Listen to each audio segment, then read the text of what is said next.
Bapak Ibu Saudara-saudara, kita masih berada di dalam penguraian tentang 7 sidang di Asia Kecil.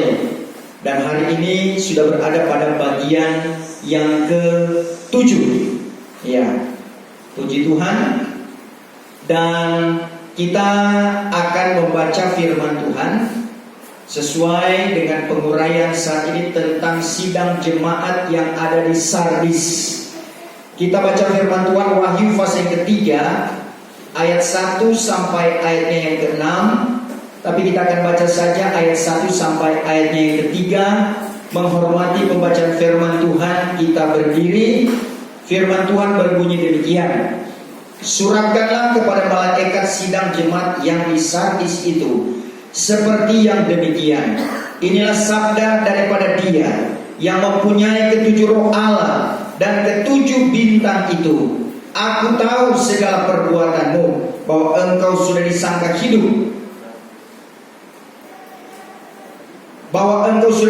hidup, tetapi yang sebenarnya engkau mati.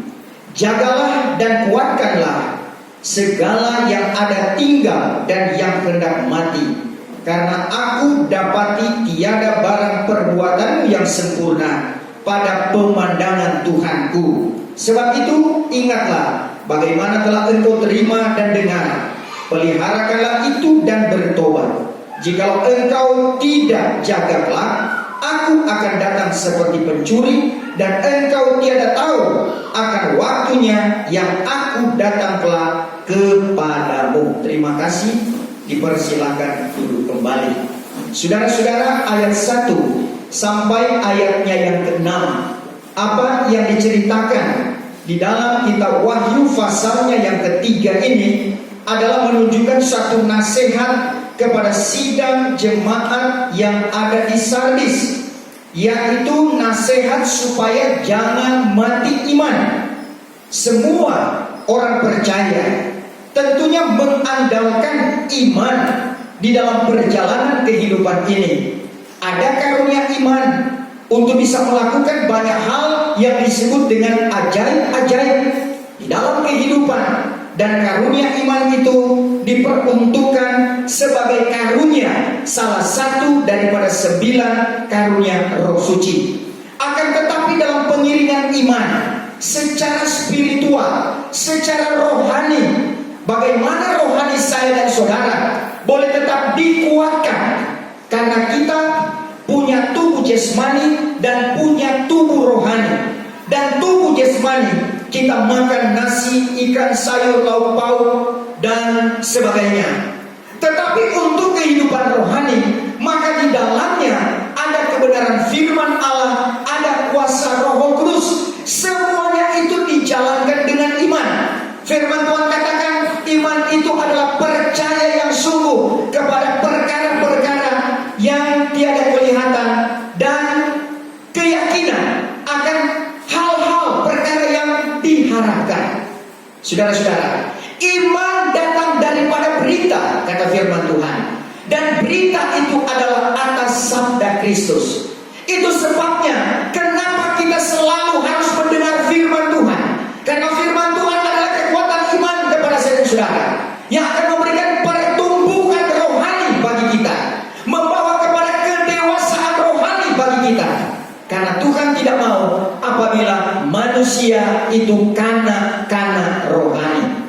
Saya dan saudara, kalau kita berada pada pendewasaan rohani, seperti dikatakan di dalam kitab Syirul Asrar Soleman atau kitab Kidung Agung, maka kita akan menjadi bagaikan Sulamit yang dewasa menghadap Soleman. Itulah Raja Israel. Demikian kehidupan kita, menjadi Sulamit akhir zaman, Sulamit yang dewasa, dewasa rohani menghadap Soleman yang agung. Itulah Raja di atas segala raja.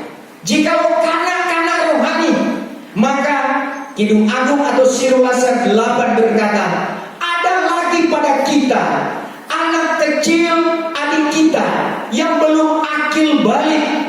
Kita penampakan akan dia apabila orang bertanyakan akan halnya. Jikalau seorang laki-laki tanya kepada perempuan yang dewasa, maka itu wajar. Tetapi kalau dia bertanyakan akan hal anak kecil, untuk dia menikah, untuk dia membicarakan hubungan lebih lanjut, dia tidak akan tahu apa-apa. Demikian halnya Kristus sebagai mempelai sorga, dia akan mencari itulah gerejanya yang bertumbuh sampai kepada kedewasaan rohani. Sehingga apabila masa itu datang, hari yang ke-980 pada kegerakan besar, maka akan ada pernikahan gereja Tuhan dengan Tuhan Yesus Kristus secara rohani. Mempersiapkan hal ini, maka datanglah teguran kepada jemaat yang ada di Sardis. Karena jemaat yang ada di Sardis, kehidupan mereka yang dikatakan sudah dalam keadaan mati secara rohani. Sidang jemaat yang ada di Sardis, Tuhan katakan di dalam ayatnya yang pertama bahwa Dia yang mempunyai ketujuh roh. Itu artinya kesempurnaan kuasa roh Tuhan. Tidak ada rahasia yang tersembunyi kepada jemaat yang ada di Sardis. Apa yang mereka mau sembunyikan di dalam hati, di dalam pikiran, kepada Tuhan tidak ada yang tersembunyi. Demikian dalam kehidupan kita. Kalau lagu berkata, di hadapan manusia engkau boleh bersandiwara, tetapi di hadapan Tuhan tidak akan pernah. Karena Tuhan menilik setiap hati, Tuhan menilik setiap jalan pikiran kita, Tuhan menilik setiap apa yang menjadi batin saya dan saudara. Sebab itu kalau Tuhan datang, Dia datang seperti pedang yang bermata dua. Ibrani katakan, Ibrani pasal yang keempat, bahwa Tuhan lewat firman-Nya seperti pedang yang bermata dua. Dia tajam, Dia boleh masuk dalam kehidupan kita, bahkan menceraikan sendi dan sumsum, bahkan menilik setiap ingatan dan niat hati kita. Tidak ada yang tersembunyi. Tetapi dengan kuasa firman Allah yang akan datang dalam kehidupan kita, yang akan masuk di dalam setiap kehidupan saya dan saudara, memberikan pengajaran supaya kita bertobat dari segala kesalahan-kesalahan kita. Kita diberikan amanan oleh Tuhan untuk bangkit dan bergerak, untuk maju di dalam pekerjaan Tuhan, untuk maju di dalam mengiring Tuhan. 1 Korintus 15 ayat 58, hendaklah engkau berdiri tegak, jangan goyah, giat selalu dalam pekerjaan Tuhan. Segala usaha kita tidak akan sia-sia di dalam Tuhan. Saudara-saudara, sidang jemaat yang ada di Sardis dengan ketujuh roh yang dinyatakan oleh Tuhan, sehingga mereka terbuka segala apa yang ada kepada mereka. Dan kemudian bahwa ketujuh roh itulah kelengkapan kuasa Tuhan yang bekerja dengan sempurna. Karena pekerjaan roh Tuhan itu selalu bekerja dengan sempurna. Wahyu pasal yang keempat, ayatnya yang kelima, bagaimana roh yang sempurna itu. Mari kita baca Wahyu 4 ayat 5 dan Wahyu 5 ayat 6. Wahyu 4 ayat yang kelima, maka keluarlah dari dalam aras itu kilat dan beberapa suara dan guru, dan ada 7 buah pelita berpasang di hadapan aras itu. Ada 7 buah pelita yang berpasang di aras itu, yaitu ketujuh roh Allah. yaitu ketujuh roh Allah. Wahyu pasal 5 ayatnya yang ke-6, maka aku tampak di tengah-tengah aras, di antara keempat saksi yang hidup, dan di tengah segala ketua-ketua itu terdirilah seekor anak domba, seperti sudah tersembelih rupanya. Sudah tersembelih rupanya, yang bertanduk 7, dan bermata 7, yaitu ketujuh roh Allah, yaitu ketujuh roh Allah yang sudah disuruhkan ke seluruh bumi ini. Ini tanduk 7 bukan seperti dalam Wahyu 12 tentang naga yang berkepala 7 dan bertanduk 10, bukan. Tapi ini bicara tentang kuasa Allah, bagaimana kuasa roh yang beroperasi. Seperti halnya dalam perjanjian lama telah ditunjukkan bagaimana roh Allah itu. Dalam Yesaya pasal ke-11 ada 7 roh yang dinyatakan melalui apa yang diberikan oleh Tuhan menjadi bahagian kepada hamba-hamba Tuhan, para nabi-nabi, para imam-imam, untuk melaksanakan setiap keimamatan yang benar, setiap pekerjaan yang benar. Yesaya 11 ayat yang kedua. Yesaya 11 ayat 2. maka di atasnya akan berhenti roh Tuhan, Ada roh Tuhan, yaitu roh hikmat dan akal, roh hikmat, roh akal, roh bicara dan kuat, roh kuat, roh pengetahuan roh pengetahuan, dan takut akan Tuhan. dan takut akan Tuhan. Kemudian di dalam Yesaya 4 ayatnya yang keempat. Yesaya pasal yang keempat, ayat yang keempat. Apabila Tuhan sudah membasuhkan anak-anak perempuan Sion daripada kotornya, dan sudah membuang segala utang darah orang isi Yerusalem dari tengahnya oleh roh hukum dan oleh roh penunuan. Dan roh penunuan. Apa itu roh penunuan? Itu semacam kalau di dalam 9 karunia roh akhir zaman itu karunia marifat. Saudara-saudara, itu roh penunuan. Saudara, perjanjian lama sudah bekerja akan hal ini. Sebab itu di dalam kesempurnaan pada gereja hujan akhir, dari gereja hujan awal sampai gereja hujan akhir, bagaimana pekerjaan roh Allah ini dinyatakan. 1 Korintus pasal ke-12 ayat 4, 8 sampai 11. Ada 9 karunia roh.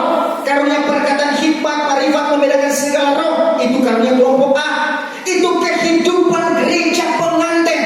Kemudian ada pergerakan, yaitu karunia kelompok B. Itulah iman, mujizat, kesembuhan.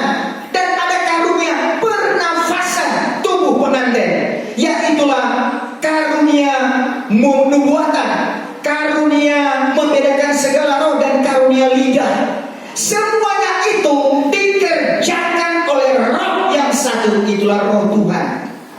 Saudara, kalau dinyatakan ketujuh roh karena kesempurnaan rohnya, makanya kalau di dalam kaki dia, di dalam bait Allah ada kaki dia.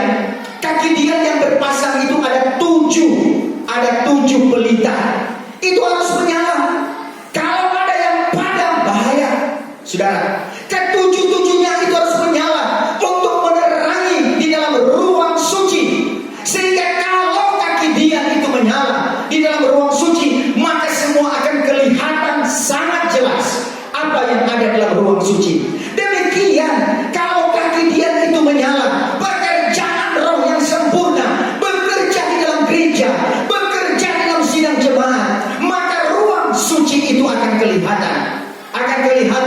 Itulah pintu kemah. Bicara tentang baptisan roh, kepenuhan roh, rahasianya kita paham dan mengerti. Akan kelihatan itulah meja roti pertunjukan. Bicara tentang rahasia firman Allah dan juga rahasia perjamuan kudus. Akan kelihatan itulah mezbah dupa, berbicara tentang keteguhan di dalam doa dan penyembahan yang benar. Akan kelihatan itulah pintu tirai, berbicara tentang perobekan daging. Saudara-saudara, semuanya akan terjadi penyikisan daging.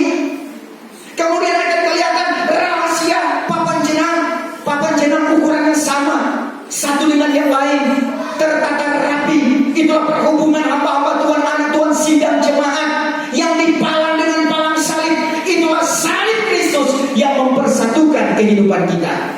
Kalau pelita menyala, maka akan kelihatan itulah tutupan kemah. Bicara tentang rahasia perlindungan Tritunggal Allah, Bapa, Anak, dan Roh Kudus menjadi bahagian kita. Dan kalau pelita menyala, ada pasir yang kelihatan, saudara, berbicara tentang kemenangan atas dunia.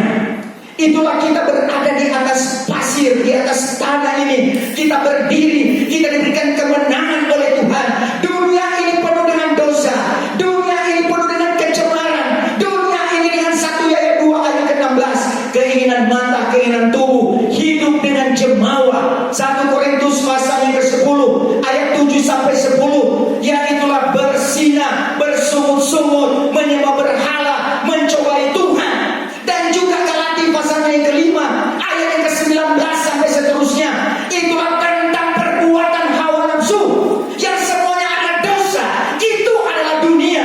Tetapi orang yang mengerti tentang rahasia kaki dia, pekerjaan roh yang sempurna, diberitakan firman yang sempurna, maka kita menang atas dunia ini. Kita diberikan kekuatan, kita diberikan kemampuan oleh Tuhan.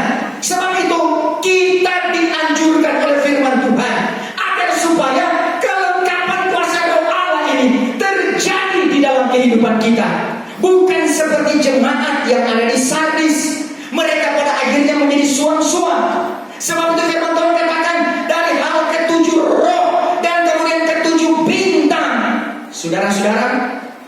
ketujuh bintang itu ada di dalam tangan Tuhan. Karena ketujuh bintang ini ada di dalam kekuasaan Tuhan. 7 sidang, maka ada 7 pimpinan jemaat, ada 7 malaikat sidang. Itulah hamba-hamba Tuhan yang dilantik oleh Tuhan di 7 sidang ini. Semua ada dalam genggaman Tuhan. Kalau semua dalam genggaman Tuhan, apa yang perlu kita takutkan? Hanya kepada Dia, Tuhan Yesus Kristus, yang Dia yang berkuasa untuk menghukumkan, bahkan membawa orang untuk dihukumkan untuk selama-lamanya. Kalau manusia hanya bisa sampai kepada membunuh tubuh, tetapi kalau kepada Tuhan sampai bisa memasukkan kepada lubang neraka yang kekal selama-lamanya. Sebab itu kita takut akan Dia, yaitu melakukan setiap kebenaran firman Tuhan.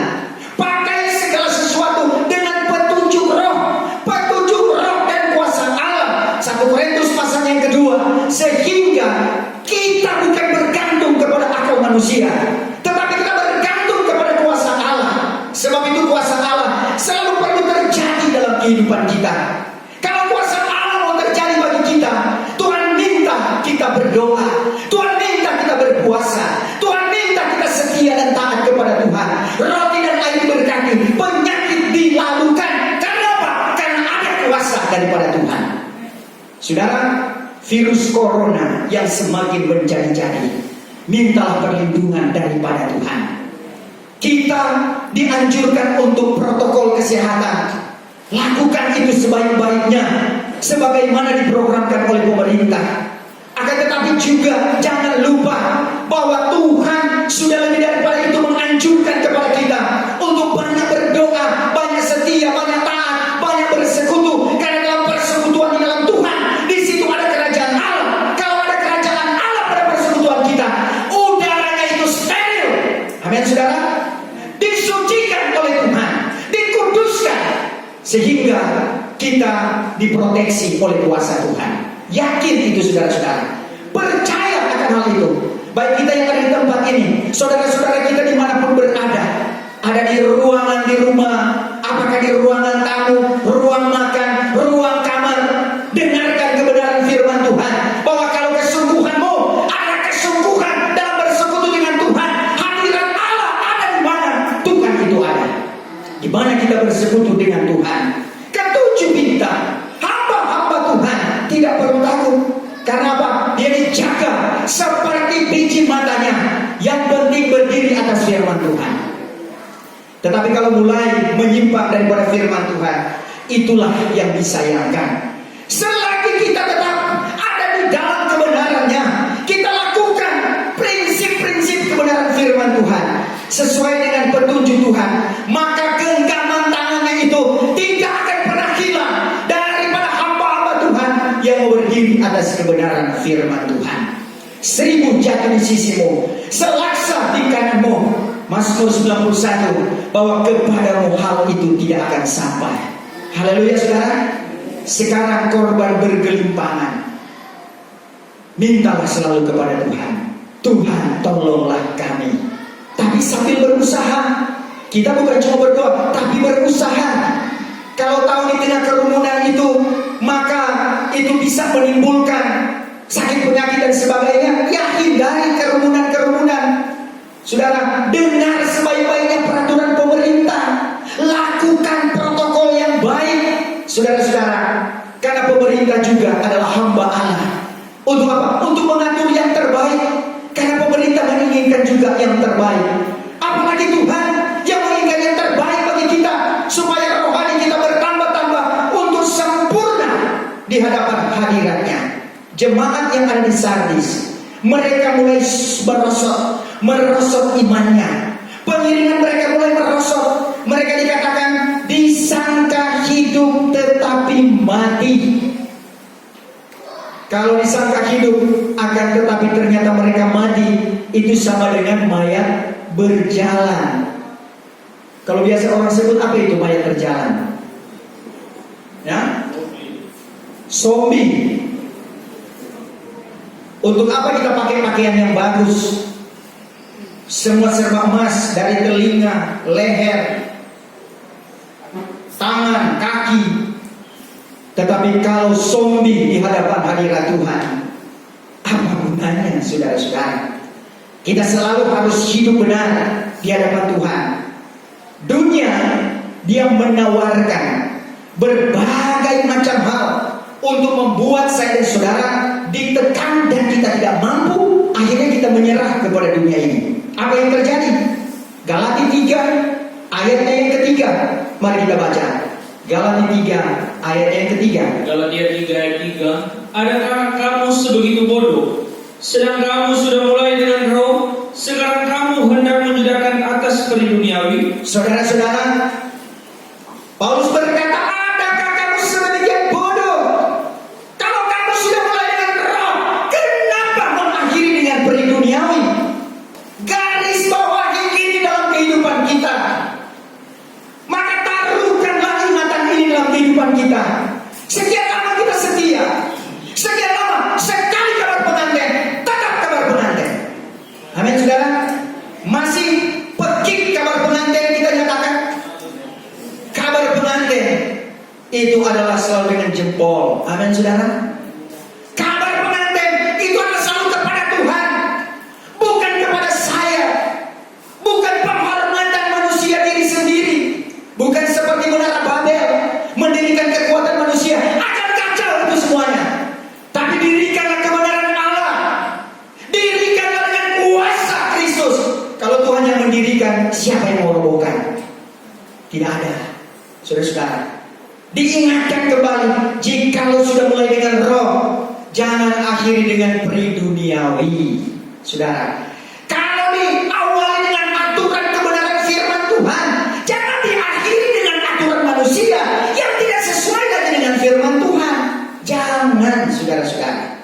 Sidang jemaat yang ada di Sardis, mereka terlibat mengakhiri dengan perihal duniawi. Kenapa? Karena mereka imannya sudah mulai merosot.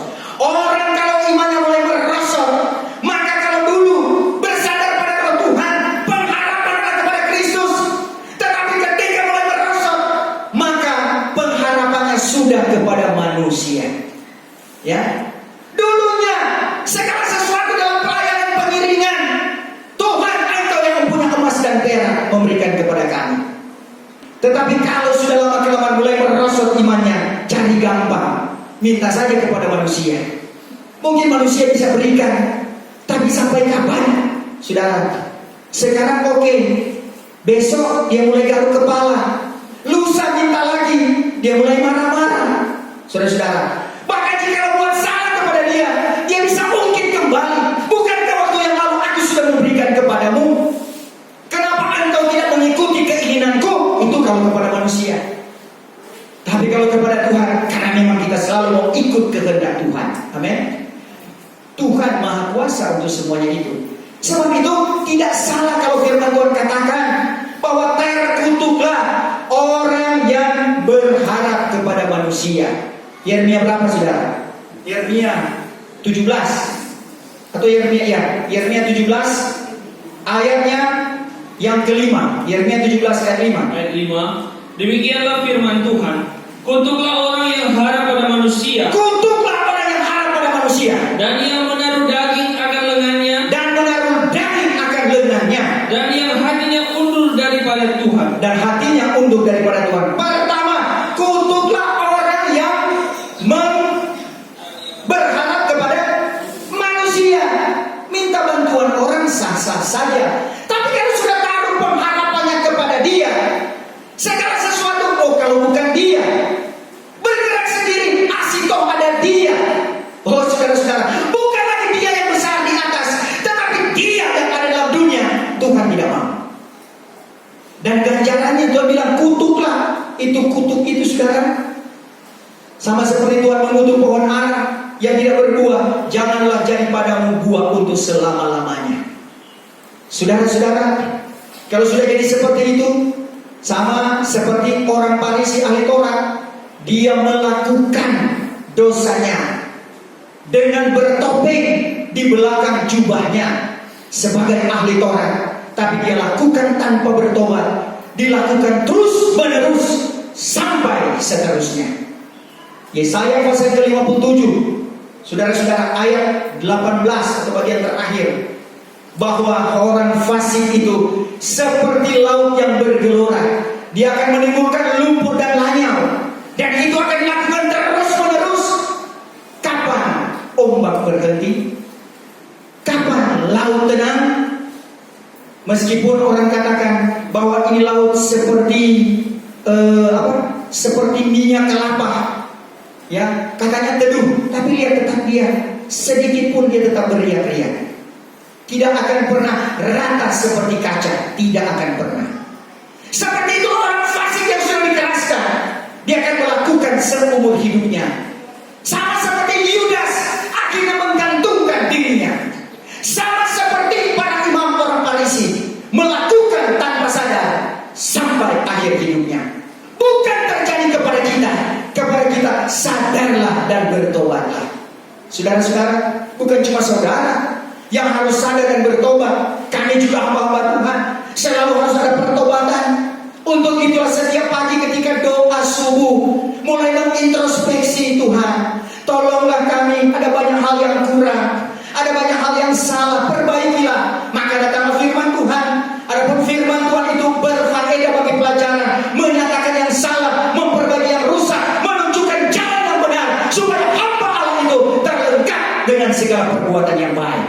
Seperti itu firman Tuhan katakan, supaya kehidupan kita tetap berada pada perlindungannya, bukan disangka hidup akan tetapi mati, yang pada akhirnya bersandar kepada manusia, berharap kepada manusia, yang pada akhirnya terkutuklah dan lengannya, daging akan lengannya, pekerjaannya dengan pekerjaan kedagingan, dengan pekerjaan otaknya sendiri, dengan akal-akal manusia. Itulah menaruhlah daging akan lengannya untuk sebenarnya bekerja, berjuang di dalam mengerjakan pekerjaan Tuhan. Tapi kalau mulai dicampur dengan perihal daging, perihal akal manusia, tidak sesuai dengan kehendak Allah, semuanya akan sirna. Yang terakhir apa? Jadi daging akan lengannya. Kemudian yang terakhir, yang ketiga tadi, dan hatinya undur daripada Tuhan. Nah, saudara-saudara, jangan coba-coba undur dari panggilan Allah. Ini dikatakan kutuklah orang yang undur. Mungkin berbakti, tapi sudah undur dari pengajaran, sama saja itu. Jangan undur dari pewahyuan, jangan undur dari petunjuk Tuhan.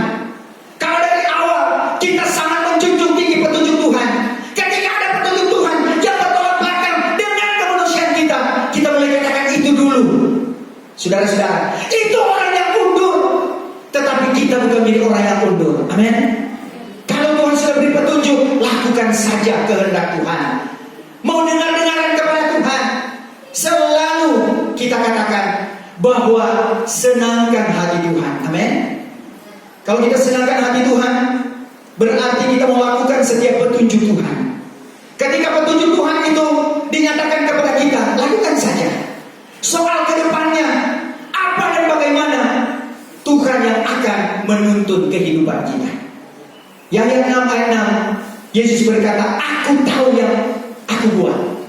Saudara-saudara, Tuhan tahu apa yang Tuhan mau buat. Serahkan saja semua kepada Tuhan.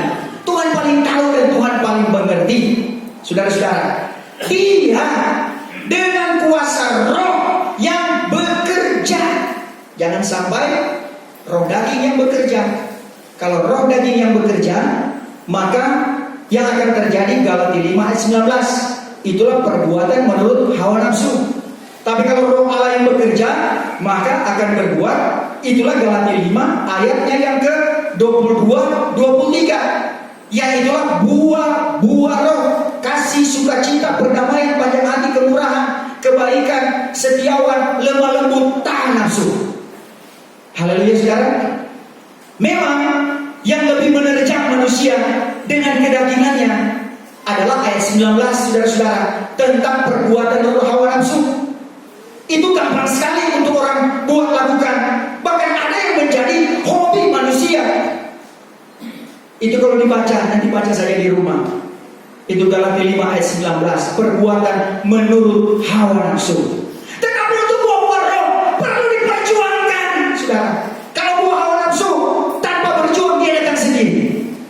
Bahkan dia datang untuk menggerogoti kehidupan kita. Senang bagi tubuh, senang bagi kedagingan, tetapi buah roh harus diperjuangkan.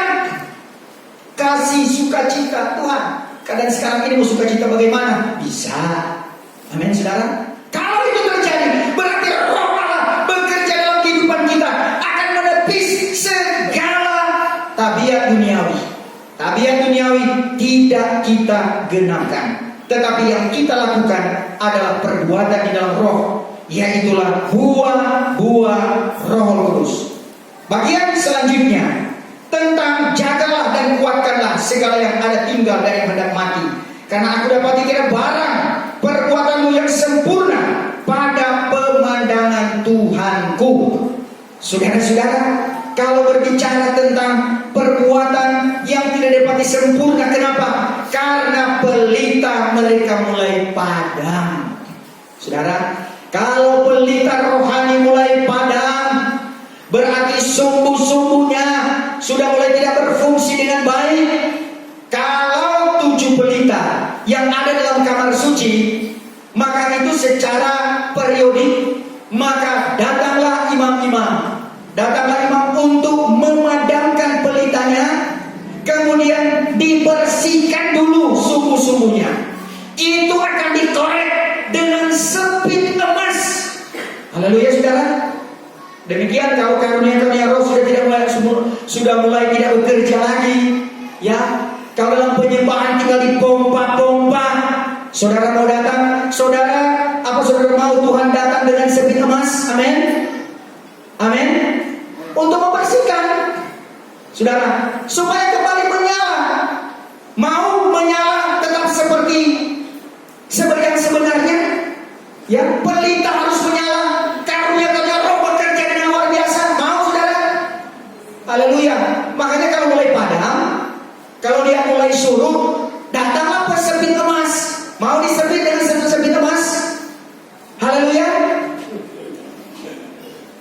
Kalau sepit emas mulai bekerja, arang yang kerak-kerak, arang yang di situ dikorek, mana lebih kuat? Itu arang yang menempel atau sepit emas? Semakin dia kuat, semakin sepit emas kuat, sepit emas lebih kuat lagi, akan mencungkil, akan mendongkel, apalagi saudara-saudara, mencabut, supaya semuanya jadi bersih. Mau diproses oleh Tuhan seperti itu saudara? Haleluyanya sudah lebih sedikit, saudara-saudara. Tapi memang harus begitu. Kalau pelita menyala, Tuhan akan bersihkan. Bukan cuma jemaat, hamba-hamba Tuhan. Kalau serong kiri, serong kanan, nantikanlah sepit emas itu. Sakit atau nyanda, sesuai dengan kerak, sesuai dengan seberapa tebal itu arang.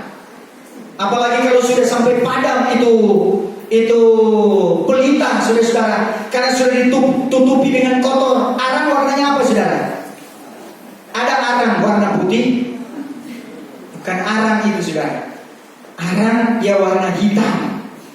Demikian juga hitamnya dunia, hitamnya akal manusia, hitamnya hati manusia dengan menaruh daging akan lengannya. Kalau Tuhan datang, dia potong itu daging. Sakit enggak, saudara? Mintalah Tuhan operasi. Tuhan kalau boleh pakai bius ya Tuhan, supaya tidak ada parasa. Tetapi saudara, setelah selesai operasi, ternyata walaupun pakai bius, ketika bius hilang, terasa enggak? Tetap terasa, saudara-saudara. Ya, saya berapa jam di operasi ini, bedah gigi, bedah mulut, saudara-saudara.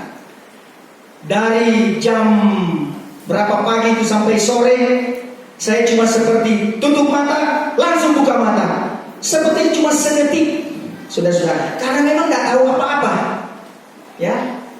Sadar, di mana saya? Oh, di rumah sakit. Ketika sadar, oh ternyata baru kemudian mulai memori itu berjalan. Oh, ternyata ada operasi gigi ini. Memang gigi ini, saudara, ya. Orang tidak akan lancar kalau sakit gigi, saudara. Bagaimana dia mau berdoa sementara tahan sakit gigi? Bagaimana dia mau berdoa kalau lagi sakit gigi?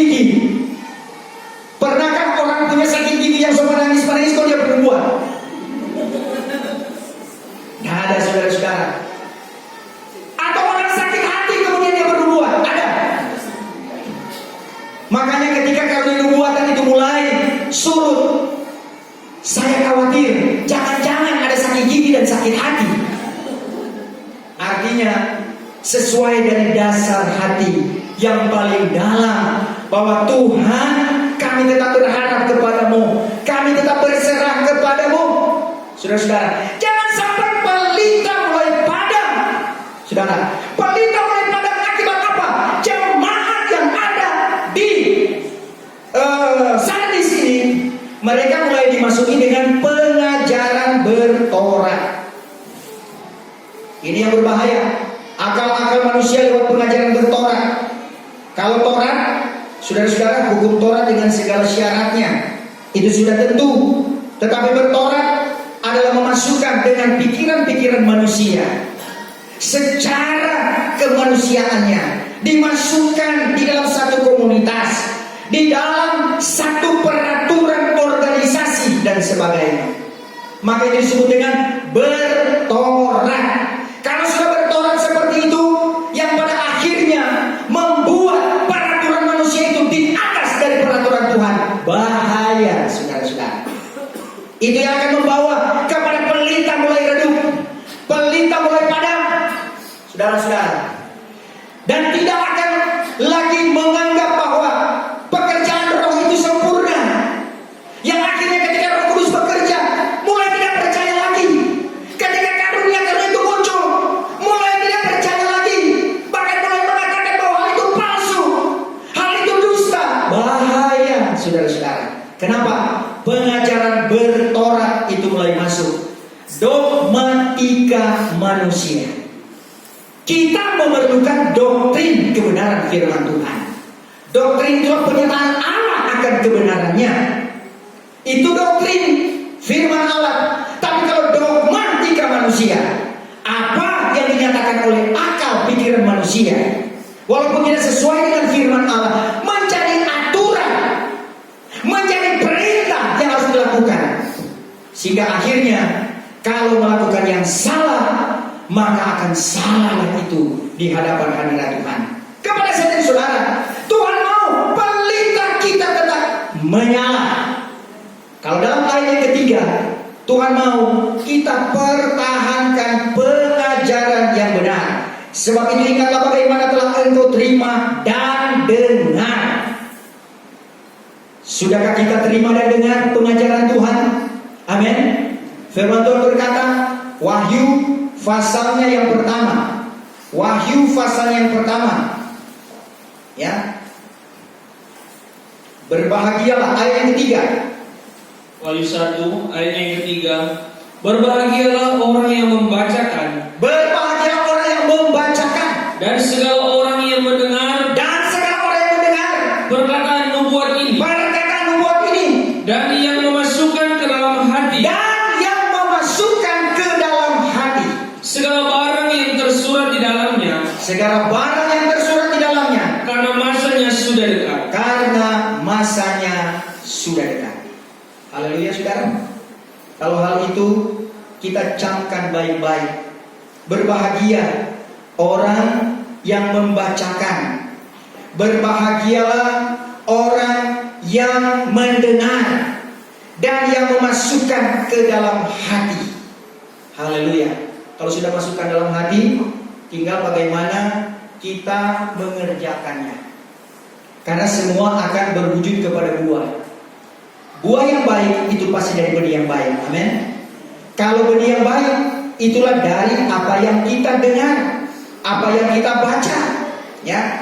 Kalau itu yang kita baca adalah bacaan yang baik, pasti akan berbuah yang baik. Kalau kita baca itu adalah firman Tuhan, itu berbuah baiknya luar biasa. Apa yang kita dengar, apa yang kita masukkan dalam hati, itulah perkataan isi nubuatan, perkataan pengajaran, itulah kebenaran firman Tuhan. Wahyu pengajaran itu akan berbuah dengan baik, akan berbuah kesetiaan. Kita setia bertahan di tengah-tengah COVID pun, kita tetap setia kepada Tuhan. Walaupun dibagi, ada yang langsung di gereja karena hanya 25%, maka ada yang pakai siaran langsung live streaming. Tetapi tetap setia kepada Tuhan.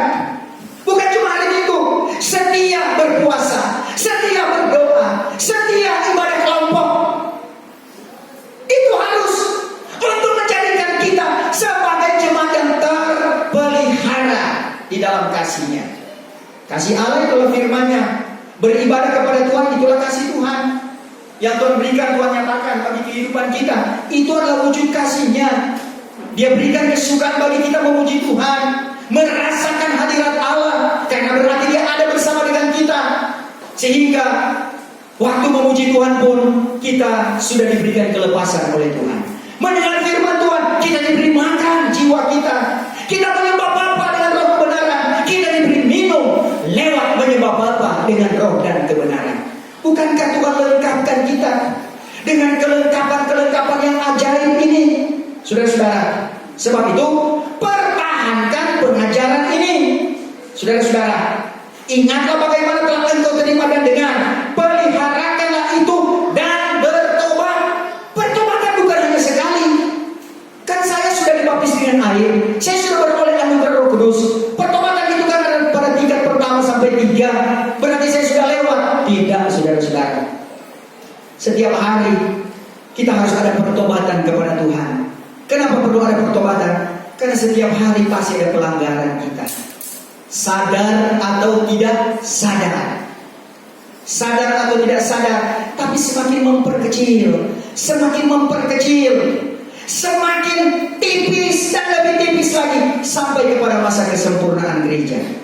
Nanti kalau pada kegerakan besar, itu akan dipraktikkan 100%. Itulah buah-buah Roh Kudus. Kenapa? Karena penyempurnaan itu sudah tiba. Kasih sukacita sampai kepada tahap nafsu akan menjadi bahagian perubahan kehidupan. Tapi kalau sekarang tak sontong sedikit tapi lah besar. Kenapa? Belum sempurna. Tetapi kita wajib berusaha dengan pekerjaan Roh Kudus yang sempurna itu. Sehingga kita didapati bukan seperti jemaat yang ada di Sardis, yang itulah mereka mulai suam-suam. Jadi harus pertahankan itu pengajaran yang benar. Saudara, Kisah 2 ayatnya yang ke-42, Kisah Rasul 2 ayat 42, itu yang perlu dipertahankan. Ayat 42, maka mereka itu pun bertekun di dalam pengajaran rasul-rasul. Mereka itu bertekun di dalam pengajaran rasul-rasul Dan di dalam persekutuan. Dan di dalam hal memecahkan roti. Dan doa. Ini harus menjadi bagian dalam kehidupan kita. Persekutuan dalam pengajaran rasul-rasul dibangunkan. Efesus 2 ayat yang ke-20 sampai 22 dibangunkan di atas alas daripada pengajaran rasul. Baca Efesus 2 ayat 20 mulai. Dibangunkan di atas alas segala rasul dan nabi-nabi, maka batu penjurunya itulah Kristus Yesus sendiri. Maka di dalam Kristus segenap bangunan disusunkan di dalam Kristus, lalu bertambah-tambah menjadi rumah Allah yang kudus di dalam Tuhan. Saudara, kita semuanya adalah bangunan rumah Allah. Bangunan rumah Allah seperti yang dibangun oleh Soleman. Dalam kitab Taurat, Allah berkata yang dibangun oleh Soleman itu adalah istana raja adanya. Itulah bangunan rumah Allah. Saya dan saudara dibangun oleh Tuhan sebagai Ka'bah Tuhan. Itulah istana Tuhan. Tempat kediaman Allah oleh Roh. Sehingga Rum 8 ayat 1 dan 2. Orang yang ada dalam Roh Kristus, maka coba baca Rum 8 ayat 1 dan 2. Ayat 1 mulai. Maka oleh sebab itu sekarang tiadalah lagi hukuman ke atas orang yang di dalam Kristus. Orang yang dalam kuasa Kristus, di dalam Roh Kristus, melakukan pekerjaan Roh Kristus, bahkan pengajaran Roh. Kabar pengantin itulah pengajaran Roh. Terus Ayat 2, karena hukum roh yang mengaruniakan hukum Roh inilah yang mengaruniakan hidup. Hukum Roh, hukum dalam pengajaran, hukum di dalam kebenaran, inilah yang memerdekakan kita. di dalam Kristus Yesus sudah memerdekakan aku daripada hukum dosa dan maut. Meskipun hukum dosa dan maut itu merajalela di tengah-tengah dunia ini, dunia dengan segala keinginannya menawarkan hal-hal yang indah, tetapi hukum Roh mulai memberantas itu dengan perasaan hati kita. Kalau kita berbuat kesalahan, maka Roh akan berduka. sehingga terasa dalam hati. Akhirnya kita berkata, Tuhan ampuni saya.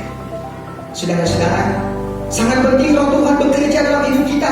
Dia mengingatkan firman Allah yang kekal ada dalam kehidupan kita, sehingga firman dan roh, kita Mazmur katakan, terang dan kebenaran, itulah firman dan roh Tuhan menghantar kehidupan kita ke bukit kesucian seperti persekutuan kita pada siang hari ini, dan tempat kediamannya Tuhan itulah keselamatan yang kekal.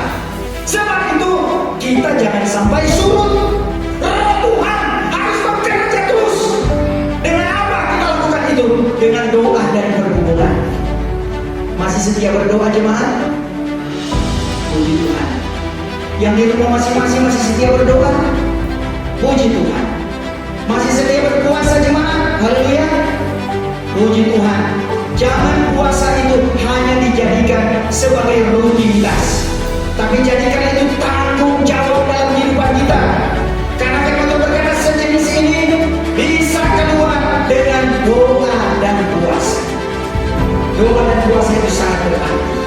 Doa dan puasa telah dipraktikkan oleh jutaan umat manusia, bahkan hamba-hamba Tuhan semenjak perjanjian lama. Mereka melakukan kuasa Allah dinyatakan, hadirat Tuhan dinyatakan. Kalau ada hadirat Tuhan, Tuhan bilang, aku gak